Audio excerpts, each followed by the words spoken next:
अस्सलाम वालेकुम। Welcome to this YouTube channel. Viewers, आज की वीडियो में आपको एक ऐसी कॉन्ट्रासेप्टिव पिल पर रिव्यू देने जा रहे हैं। एक ऐसी मेडिसिन जो कि हमल को रोकने के लिए बनाई गई है, जिसका नाम है आई पिल। आपको मुकम्मल डिटेल बताई जाएगी कि इसको किस तरीके से आपने इस्तेमाल करना है, क्या इसके साइड इफ़ेक्ट्स हो सकते हैं और कितनी डोज़ेज है और कितने दिनों तक आपने इसको इस्तेमाल करना है। तो वीडियो के बढ़ने से पहले आपसे एक रिक्वेस्ट है, अगर अभी तक आपने हमारे इस यूट्यूब चैनल को सब्सक्राइब नहीं किया हो तो कर लें। बेल आइकन को प्रेस लाज़मी कर लें ताकि हेल्थ के मुतालिक आपको अपडेट्स मिलती रहें। तो व्यूअर्स, कॉन्ट्रासेप्टिव पिल जो होती हैं ये 2 किस्म की होती हैं। एक ऐसी कॉन्ट्रासेप्टिव पिल होती है जो कि आपने रेगुलर यूज़ करनी होती है, जो कि स्टेप बाय स्टेप वर्किंग करती है। वो 21 दिनों की डोज़ेज होती है, 21 दिन तक आपने रेगुलर उसको इस्तेमाल करना होता है।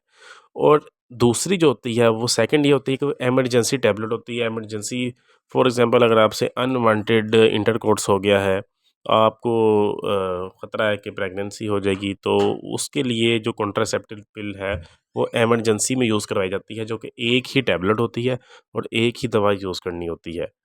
सेक्स के 72 आवर्स तक, सेक्स करने के बाद 72 आवर्स तक आपने यूज़ करनी होती है। ये जो आई पिल टैबलेट है, इसका आपने इस्तेमाल 72 आवर्स के ड्यूरेशन के दौरान ही करना है। अगर आपसे इंटरकोर्स हो गया है अनवांटेड, तो आपने वो उसके बाद 72 आवर्स तक आपने इसका इस्तेमाल कर सकते हैं आप।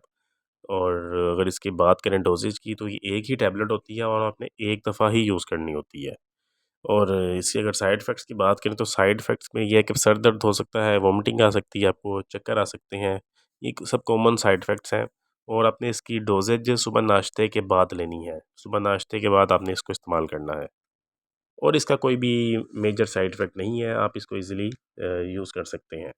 तो व्यूअर्स, ये है आई पिल कॉन्ट्रासेप्टिव पिल पर कंप्लीट रिव्यू। उम्मीद आपको वीडियो पसंद आई होगी। वीडियो को लाइक कर दें, चैनल को सब्सक्राइब कर दें। Thank you.